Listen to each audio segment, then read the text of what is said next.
سر تکفیر کے بارے میں آپ کا رویہ بڑا الوجیکل ہے. وہ اس طرح کہ آپ یہ کہتے ہیں کہ ہم کسی کو کافر نہیں کہیں گے، مشرک نہیں کہیں گے، اس کے کفر کو بتایا جائے گا، اس کے شرک کو بتایا جائے گا. جب نظریے کو، آئیڈیا کو بحیثیت آئیڈیا ڈسکس کیا جا رہا ہوگا پھر تو ہم یہی کہیں گے کہ یہ ٹھیک ہے یا غلط ہے. لیکن جب کسی تصور کو کسی فرد کی حیثیت سے ڈسکس کیا جاتا ہے تو اس کا حکم لازمی طور پر نکلتا ہے، لگتا بھی ہے. اور دنیا میں، اپنی زندگی میں تمام پہلوؤں میں آپ ایسے ہی کر رہے ہیں. پولیٹیکل ڈومین میں، سوشل ڈومین میں، ایتھیکل ڈومین میں آپ ایسا ہی کرتے ہیں. اگر کوئی بد اخلاقی کرتا ہے تو آپ اس کو یہ نہیں بتاتے کہ آپ نے یہ بد اخلاقی کی ہے، آپ بتاتے ہیں کہ آپ بد اخلاق ہیں. بدتمیزی کرنے والے کو آپ بدتمیز کہتے ہیں، امیر کہتے ہیں، غریب کہتے ہیں، کرپٹ سیاستدان کہتے ہیں. آپ کسی ملک سے ہر بلانگ جگہ کرتے آپ اس کو فرد پہ اپلائی کر رہے ہوتے ہیں. ایون قانون میں بھی صرف ایسا نہیں ہوتا کہ بھی جرم بتایا جاتا ہے، جرم کرنے والے کو مجرم کہا جاتا ہے. اس کے بارے میں، تکفیر کے بارے میں آپ نے لکھا ہے کہ یہ قانونی معاملہ ہے. قانونی معاملہ ہے تو اگر جب آپ یہ بتا دیتے ہیں کہ یہ غلطی ہے، یہ کفر ہے، یہ شرک ہے، تو پھر لازمی تقاضا ہے کہ کافر اور مشرک ہیں. کیونکہ جب آپ پریمیسز کھڑا کر دیتے ہیں صغرا اور کبرا، نتیجہ آپ کو ماننا پڑے گا. تو آپ پریمیسز کھڑے کرتے ہیں، نتیجے سے بھاگ جاتے ہیں. کفر کیا ہے؟ اس کے لیے مجھے صرف یہ دلیل دینی ہوتی ہے کہ قرآن مجید میں یہ بات بیان ہوئی ہے اور اس لحاظ سے یہ کفر ہے. اور فلاں شخص یہ کر رہا ہے. میں ابھی عرض کر دیتا ہوں. شرک ہے، میں نے بیان کر دیا. یہ جو میں نے کسی چیز پر شرک کا اطلاق کیا یا کفر کا اطلاق کیا ہے تو ظاہر ہے کہ یہ میرا استدلال کی بنیاد پر ہوگا نا. میں دلیل دوں گا اس کی، یعنی یہ بتاؤں گا کہ دیکھیں قرآن میں یہ بات بیان ہوئی ہے. مثال کے طور پر میں نازک مثال دے دیتا ہوں. میں نے وحدت الوجود کے بارے میں اپنی کتاب میں لکھا ہے کہ یہ شرک ہے، صراحت کے ساتھ لکھا ہے. اچھا، وحدت الوجود کو میں کیسے شرک کہتا ہوں اس کی دلیل دے دوں گا. ایک فرد اس کا قائل ہے، سوال یہ ہے وہ اس کو شرک سمجھ کر اس کا قائل ہے. اگر وہ آپ کے نظریے کے مطابق تو شرک ہے تو کرنے والا مشرک تو اس کا مطلب یہ ہوا کہ میرے اور اس کے درمیان اس چیز کو شرک قرار دینے میں اختلاف ہو گئے. اب جب اختلاف ہو گیا تو اس کا مطلب یہ ہے کہ ایک دلیل اس کے پاس بھی موجود ہے. اب میرے پاس اس کے اوپر حکم لگانے کے لیے کیا دلیل ہے؟ یعنی کیا مجھے کوئی آسمانی اتھارٹی ملی ہے؟ میں یہ تو کہوں گا اس کو کہ جی یہ میرے استدلال کے مطابق، وہاں مجھے استدلال کرنا ہے قرآن حدیث سے. وہاں ایک آدمی یہ کہتا ہے کہ تم جو استدلال کر رہے ہو میں اس کو ٹھیک نہیں سمجھتا، میں اس کو مانتا ہی نہیں ہوں. تو اصل میں لوگ فرد کے معاملے میں اور نظریے کے معاملے میں اس فرق کو ملحوظ نہیں رکھتے. میں یہ کہتا ہوں زنا یہ ہے، اچھا میرے نزدیک اس زنا کی تعریف مسلمہ ہے، مان لی میں نے. ایک دوسرا آدمی کہتا ہے کہ یہ زنا نہیں ہوا. قانون کی عدالت میں یہ بحث ہوگی یا نہیں ہوگی؟ وہ مانتے ہی نہیں اس بات کو. رسالت مآب صلی اللہ علیہ وسلم نے خود مائز سے جو سوالات کیے ہیں وہ اس تعین کے لیے کیے ہیں. کہنے کو ایک آدمی یعنی بالکل ابتدائی چیزوں کے اوپر بھی اس کا اطلاق کر سکتا ہے. تو آدمی مانتا ہے یا نہیں مانتا؟ تو یہاں سوال یہ پیدا ہوتا ہے، کوئی بھی نہیں مانے گا کہ میں کافر ہوں، میں مشرک ہوں. تو چلیں آپ کی بات آپ کو منوانے کا شوق کیوں ہے؟ منوانے کا میری ذمہ داری، میں نے ایک مقدمہ مان رکھا ہے یہ کفر ہے، یہ شرک ہے. اور جب بھی کوئی فرد اس کا ارتکاب کرے گا تو وہ کافر اور مشرک ٹھہرے گا. یہ لازمی نتیجہ نکلے گا کیونکہ میں نے ایک قضیے کو پہلے افرم کیا ہے اور اس کا جو بھی فائل ہوگا وہ خود بخود افرم ہوگا. نہیں دیکھیے، ایک ہے فائل نحو کی کتاب میں ہونا اور ایک ہے فائل انسانی شخصیت میں ہونا. انسانی شخصیت میں آپ اس آدمی کے اوپر ایک تہمت لگا رہے ہیں، آپ کو اب ثابت کرنا پڑے گا. وہ اس بات کو ماننے کے لیے تیار نہیں ہے. چنانچہ میں نے جو الفاظ استعمال، نہیں مانتا کہ میں مجرم ہوں لیکن آپ اس کو مجرم ڈکلیئر کر دیتے ہیں. دیکھیے پہلی بات یہ ہے کہ شرک اور کفر کی بنیاد کے اوپر اگر آپ کو مجرم قرار دینے کا حق دیا ہے اللہ تعالیٰ نے تو ضرور کریں. یعنی مجرم یہ قانونی معاملہ نہیں ہے، کیونکہ جو قابل دستاندازی پولیس جرائم ہوتے ہیں ان میں اختیار پہلے ثابت کرنا پڑتا ہے. قتل کے معاملے میں خدا نے اختیار دیا ہے مجھے فیصلہ کرنے کا. اگر میں قاضی کی کرسی پر بیٹھا ہوں، وہ بھی میں قاضی کی کرسی پر بیٹھا ہوں تب اختیار دیا، گلی میں جاتے ہوئے نہیں دیا. بدکاری کے معاملے میں مجھے اختیار دیا گیا ہے. شرک اور کفر کے بارے میں یہ اختیار کہاں ثابت کریں؟ یہاں مذہب ہے اور مذہب سے آپ کو چڑھا، یہاں نہیں حکم لگائے گا قاضی. دیکھیے بات یہ ہے کہ مجھے یہاں پہ قاضی کیوں نہیں حکم لگائے گا؟ قاضی کو اپنا اختیار کہہ دیں گے، قاضی کو اپنا اختیار ثابت کرنا پڑے گا. آپ کے شاید علم میں ہوگا یہ کہ جب کسی عدالت میں کوئی مقدمہ پیش کیا جاتا ہے سب سے پہلے عدالت کا اختیار چیلنج ہوتا ہے. اختیار کہاں سے لیں گے؟ مذہب میں کوئی حکم لگانا ہے تو اختیار اللہ اور اللہ کے رسول دیں گے. یہ اختیار مجھ کو اللہ کے رسول نے دیا نہیں کہ میں لوگوں کی اس بات کو جھٹلا دوں اور حکم لگا دوں. میں نے جو الفاظ استعمال کیے ان کو دوبارہ پڑھیے وہاں. ایک آدمی مسلمان ہے، اپنے مسلمان ہونے پہ اصرار کرتا ہے. یہ ساری بحث اس کے بارے میں ہے. یہ مجرد نہیں پڑھی ہوئی یہ بحث. میں مسلمان ہوں، ہو سکتا ہے کہ میری کسی گفتگو کے بارے میں آپ بہت سے تبصرے آپ نے کیے ہیں، حاضرہ ہے عنایت، آپ کہہ سکتے ہیں یہ کفر ہے، آپ یہ کہہ سکتے ہیں شرک ہے. میں اس کو نہیں مانتا. قادیانی کو غیر مسلم قرار دینا غلط ہے. دیکھیے بات یہ ہے کہ میرا خیال ہے کہ ہم جذباتی اطلاق نہ کریں، بحث کو ہم اصول تک محدود رکھیں. اصول کی بات یہ ہے کہ آپ کو دوسرے کے بارے میں جب فیصلہ کرنا ہے، نظریے کے بارے میں فیصلہ کرنے کے لیے مجرد استدلال کافی ہے. وہ تو ٹھیک ہے. لیکن جب فرد کے بارے میں آپ کو فیصلہ کرنا ہے تو فرد یا تو آپ جو کہہ رہے ہیں اس کو مانے گا. بھائی ایک آدمی کہتا ہے جی ہاں میں مشرک ہوں، جی ہاں میں کافر ہوں، جی ہاں میں غیر مسلم ہوں، تو بحث ہی نہیں ہے.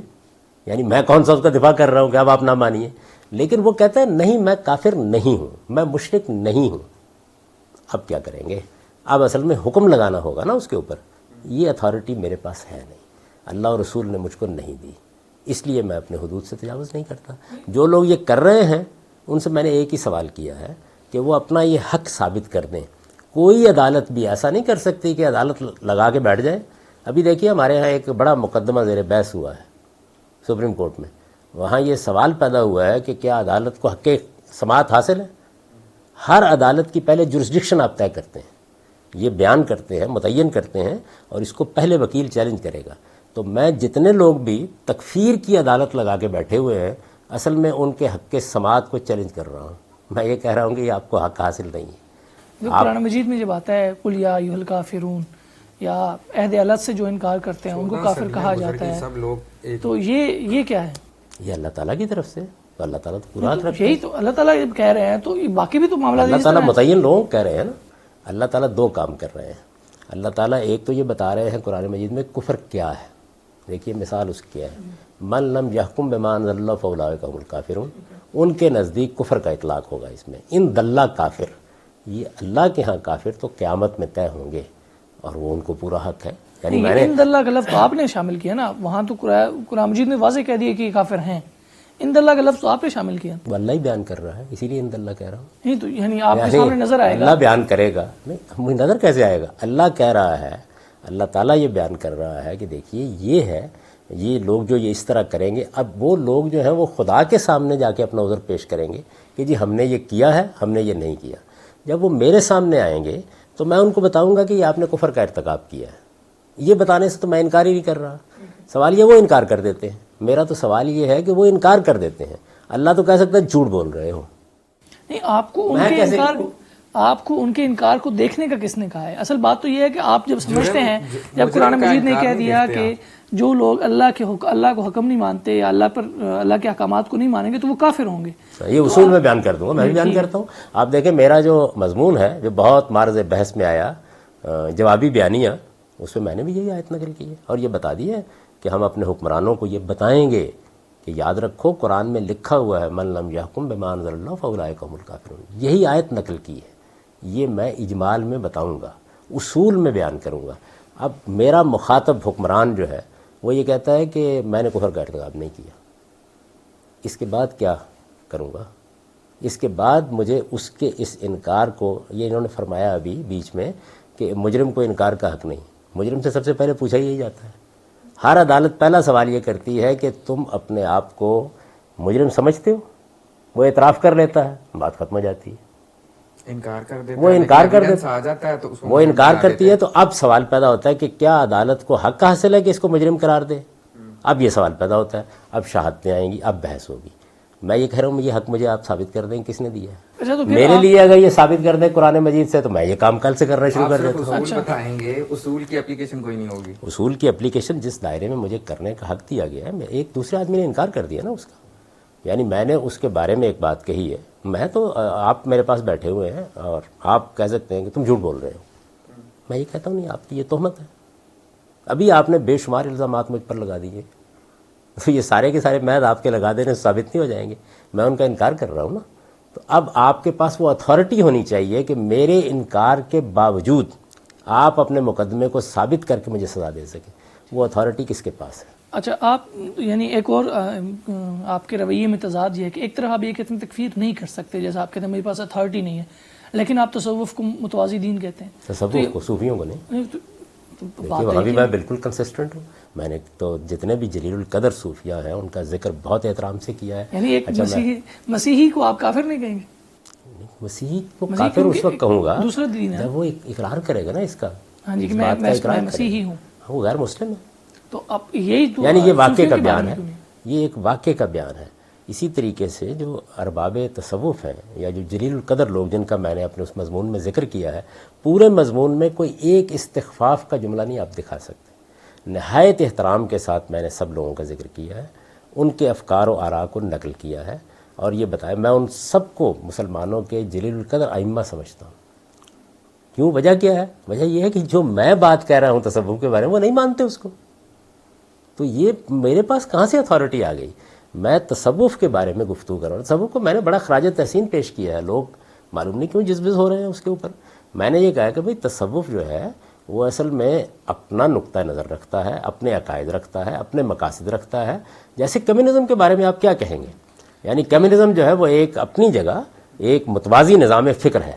جب آپ متوازی کہتے ہیں تو اس کا مطلب ہوتا ہے کہ ایک انڈیپینڈنٹ نظام فکر ہے، یعنی اس کے اپنے اصول ہیں، اپنے مبادی، اپنے فروع ہیں.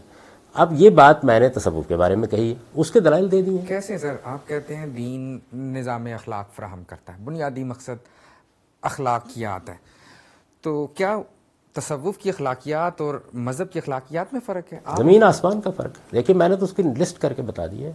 یعنی کوئی اس پر کیوں گفتگو نہیں کرتا؟ یہ جو مضمون ہے یہ 80 کی دہائی کا لکھا ہوا ہے، چھپا ہوا ہے. آج تک کسی شخص نے اس کے اوپر گفتگو نہیں کی. یعنی میں نے پہلے دیکھیے بنیادی چیزیں لی ہیں، توحید لی ہے، قیامت لی ہے، رسالت لی ہے اور علم الاخلاق لی ہے. یہی سارا کا سارا مذہب ہے اور یہ بتا دیا میں نے. یہ میں تبصرہ کر رہا ہوں لکھے ہوئے حرف پر، یہ مجھے حق ہے. اخلاقیات ہیں جو ان کی مذہب سے مختلف ہیں ساری کی ساری. کیا وہ دیانتداری کو اخلاقیات نہیں سمجھتے؟ کیا وہ ظلم کو برائی نہیں سمجھتے؟ سچ کو اچھائی نہیں سمجھتے؟ جھوٹ کو برائی نہیں سمجھتے؟ یہ ساری کی ساری چیزیں جو ہیں مغربی معاشرے میں مانی جاتی ہیں. سوال یہ اخلاقیات تو ہیں ان میں بھی، ٹھیک ہے، لیکن مختلف جو مختلف چیز ہوتی ہے وہی اصل میں، یعنی ان کے ہاں جو پورا کا پورا مقدمہ ہے وہ یہاں سے شروع ہوتا ہے کہ یہ دنیا مایا کا جال ہے. آپ کا جو قالب ہے یہ اصل میں دنیا کی نمائندگی کرتا ہے. اس سے کوسمولوجیکل یا میٹا فزیکل، اسی سے ان کی اخلاقیات پیدا ہوتی ہے. یعنی ان کے ہاں اخلاقیات کا منبع یہی ہے کہ اب آپ کو کیا کرنا ہے. آپ کو در حقیقت اس قالب سے نجات حاصل کرنی ہے اور اپنی اصل حقیقت کو دریافت کرنا ہے. اور اصل حقیقت کی دریافت کے لیے جو اطوار آپ کو اپنانے ہیں وہ آپ کی اخلاقیات ہیں. آپ اگر اس کو دیکھنا چاہیں تو صرف جو ابو اسماعیل حروی کی کتاب ہے اس معاملے میں، جس کی شرح لکھی ہے ابن قیم نے، ابن قیم کی شرح کا مطالعہ کر لیں. وہ آپ کو ایک ایک جگہ پر متعین طور پر بتاتے ہیں کہ دیکھیے یہاں پہ تجاوز ہو گیا اسلام کی اخلاقیات سے. یعنی جو ہدف رضا کا اسلام میں طے کیا گیا ہے بات اس سے آگے بڑھ گئی، جو ہدف اسلام میں زہد کا طے کیا گیا ہے اس سے بات آگے بڑھ گئی. ان میں ریکنسیلیشن بھی تو ہو سکتی ہے نا. آپ کانٹ چھانٹ کر دیں جو اسلام یہ میرا وہاں موضوع نہیں ہے جہاں سے لوگ اس کو دیکھ رہے ہیں. میں تو صرف یہ بتا رہا آپ کا ہوں. ایک طریقہ ہے کہ آپ ایک چیز کو مانتے ہیں یا پھر نہیں مانتے. بلیک اینڈ وائٹ فیلسی سے کہتے ہیں، یا تو وہ مسلمان ہے یا تو اسلام کو مانے گا یا تصوف کو مانے گا. تصوف کو مانے گا تو اسلام کو نہیں مان سکتا. درمیانہ راستہ بھی ہو سکتا ہے. میں نے تو ان میں سے کوئی بات بھی نہیں کہی. یہ دیکھیے دلچسپ بات یہ ہے کہ میرا رویہ بالکل مختلف ہے. آپ جب ان کو متوازی دین قرار دے رہے ہیں اس کا مطلب تصوف کو بالکل سیپریٹ کر رہے ہیں. تصوف کو میں نے افراد پر کوئی تبصرہ نہیں کیا اور میں اس کو نہیں کروں گا اور نہ اس کا قائل ہوں کہ کیا جائے. نہ آپ کو حق دیتا ہوں نہ اپنے آپ کو حق دیتا ہوں. اس لیے کہ میرے اور ان کے مابین ایک چیز پر ایک حکم کے اطلاق میں اختلاف ہو گیا. کیا شاہ ولی اللہ اس کو مانتے ہیں جو میں نے رائے قائم کی ہے؟ امام غزالی اس کو مانتے ہیں جو میں نے رائے قائم کی ہے؟ آج بھی بہت سے لوگ نہیں مانتے. تو مجھ کو کیا حق ہے کہ میں ان لوگوں کے اسلام اور ایمان کے فیصلے کروں؟ میرا کام یہ ہے کہ میں یہ بتاؤں کہ یہ چیز کیا ہے. دیکھیے اس چیز کو بتانے کے لیے مجھے صرف استدلال کرنا ہے. فرد کے معاملے میں مجھے اس کے اقرار یا انکار کو صحیح یا غلط ثابت کرنا ہے. اس کے میرے پاس رائے ہی نہیں ہے.